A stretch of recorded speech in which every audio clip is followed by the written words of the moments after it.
J'allais vous poser justement sur l'intervention militaire française en Afrique, n'est-ce pas?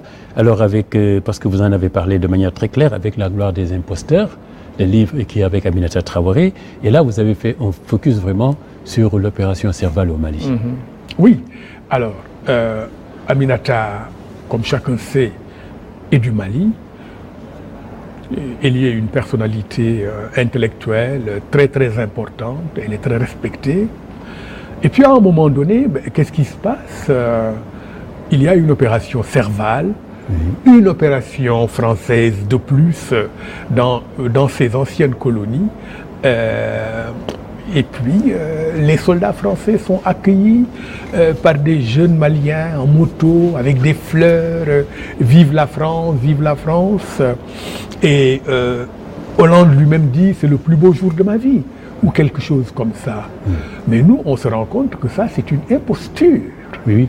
Qu'en réalité, ces gens sont là, en fait, pour défendre leurs propres intérêts, qui ne travaillent pas pour les Maliens, et que cette idée de, si on n'était pas intervenu, les djihadistes seraient à Bamako, ils savent très bien que c'est une invention pure et simple.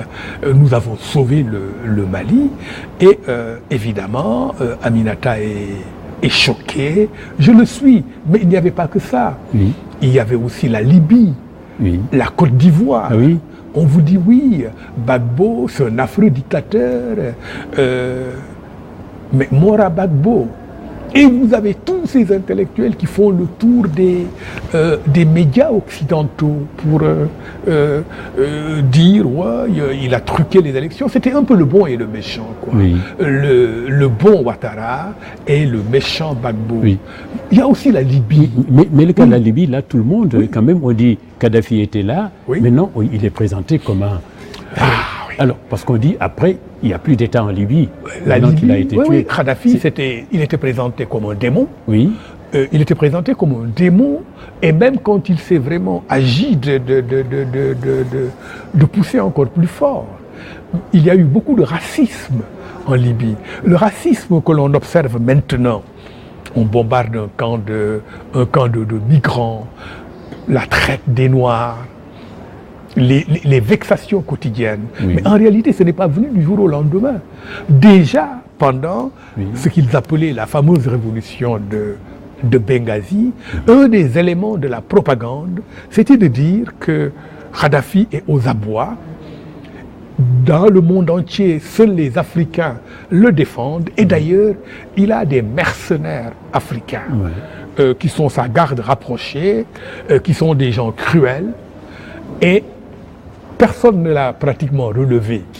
On a ajouté, Kadhafi a acheté pour ces mercenaires africains, ces mercenaires noirs, disons-le, il a acheté des caisses de Viagra pour qu'ils puissent violer à loisir les femmes libyennes. Mais que les gens retournent sur ces événements. Ça a été immédiatement démenti par Amnesty International, par la Ligue internationale des droits de l'homme. Ils ont dit que ce n'est pas vrai. Mais le mal était déjà fait. Et à New York, Ocampo, qui est en fait un brigand, qui était le procureur de la Cour pénale internationale, on l'a interrogé là-dessus. Et moi, j'ai écouté ça en direct sur CNN. On lui a dit, mais que pensez-vous de cette histoire de Viagra? Il a dit, oui, on a entendu que Kadhafi a fait cela. Kadhafi était encore vivant. En cas de procès, nous lui poserons des questions là-dessus. Autrement dit, il a validé cette rumeur raciste. Et après, mais il n'empêche, en Afrique, nos intellectuels, c'était mort aux dictateurs. Alors, aussi bien pour le Mali, la Côte d'Ivoire que pour la Libye, le plus simple pour nous, c'était de dire aux gens, attention, les choses ne sont pas aussi simples que cela. C'est pas dictature contre démocratie, Ouattara le bon contre Gbagbo le méchant, mais en réalité, et c'est ce que nous avons écrit aujourd'hui, je pense que les événements nous donnent largement. Donc vous avez essayé avec cette gloire